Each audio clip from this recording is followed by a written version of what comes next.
200,000 subscribers. We did it. We passed a huge milestone this week here at Dottotech. Welcome to our vlog, growing my YouTube channel to 1 million subscribers. In this vlog, we document the journey that we are taking with our YouTube channel here to try and grow it into a significant community of 1 million subscribers.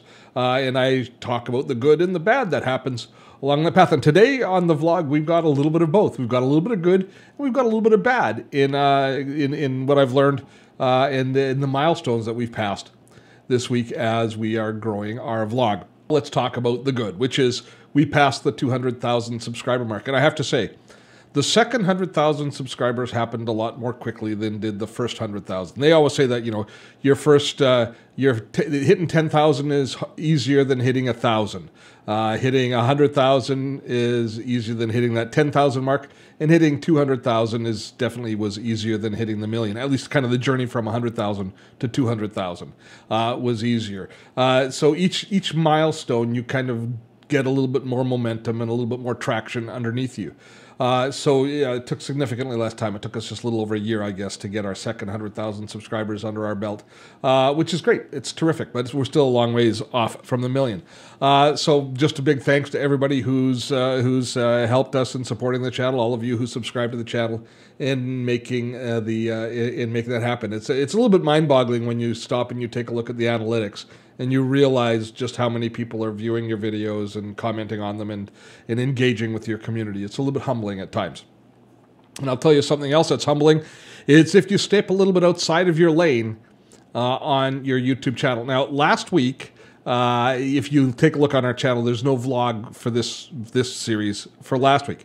Because I posted a vlog that hit a raw nerve. The community reacted not in a positive way. And I don't think the community at large reacted negatively, but definitely I had a little bit of backlash to the post that I did. Now, it was a little bit of a political post from the perspective that I took on and talked about the topic of Alex Jones being banned from YouTube.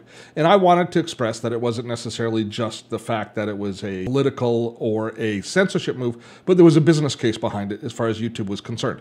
Well, I presented that position, and we got some fairly strong backlash. Now, I got, as I expected, some people who disagreed with me, which is fine.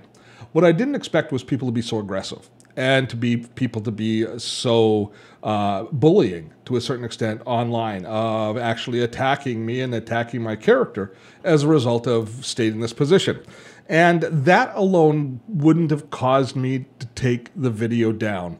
But I did take it down. And the reason I took it down was I had several comments from some longtime subscribers of the channel who've always contributed and always had really thoughtful and intelligent things.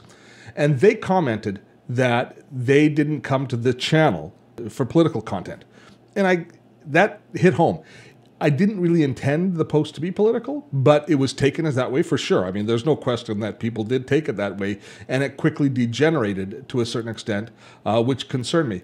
But what concerned me more than that was the fact that many of our longest subscribers were saying that this wasn't what they were looking for in the channel. And I'd strayed too far outside of the lane. People want to hear opinion. They want to hear my opinion. But I think that the sensitive nature of what's going on in the political world was just too much.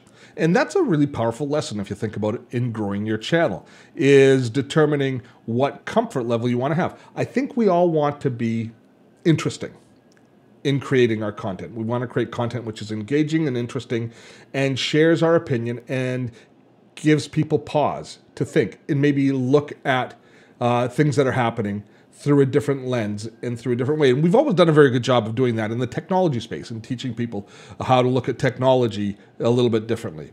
But I do believe that we strayed too far and by commenting on what was happening in the social and political aspect of YouTube. Now, this is going to cause me some consternation as we move ahead, because a big part of this vlog is talking about growing your YouTube channel. That means navigating the world of YouTube politics, what's happening in the world of YouTube, and dealing with the censorship and the content issues and the community standards that YouTube has. I won't avoid in the future, but I will definitely take a much more cautious approach to creating that content. I suppose in one aspect that if I had stuck to my guns and kept the video up, it would have caused a lot more controversy, and therefore energy.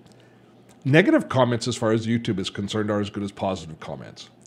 It's how we take them personally that determines the value for us. But as far as generating energy to the channel, having your channel shared more, having it being seen as more relevant, negative and positive energy as far as YouTube are concerned are the same. I believe that us creators have to determine what our threshold is for negative and positive comments. Now, negative comments about me personally don't affect me too much. People that make fun of me, and I actually kind of enjoy it when somebody's really insulting about my basic content on the channel. But it's a different story when your community says, this is not the sort of content that we are interested in seeing from you. That's not why we come here. So that was a powerful lesson. And it's interesting that it came in the week that we had the success of the 200,000 subscribers. It's kind of like, don't let your head get too big, Steve. So that was a great lesson. As usual, I'm looking forward to your comments and suggestions and feedback on the content that we've delivered today.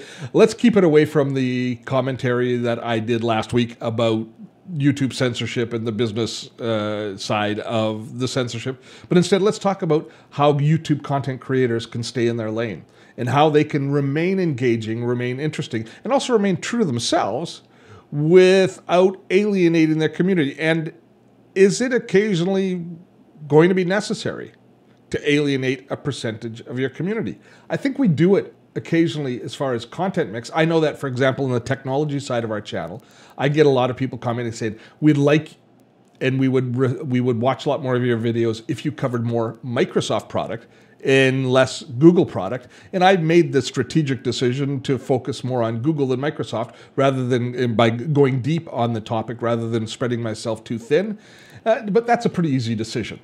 When it comes to values, when it comes to the things that are important to us in the vlog side, when you're talking about personal values, that's a little bit more difficult to navigate. And as you can tell, it's a lot easier to get into the weeds than it is just when we're talking about our straight technology content. So I'm going to wrap things up by saying thank you very much to all 200,000 of you subscribers, and I'm sure hoping that the next 100,000 is even easier than the last 100,000 as we motor our way towards 1 million subscribers. Till next time, I'm Steve Dotto. Have fun storming a castle.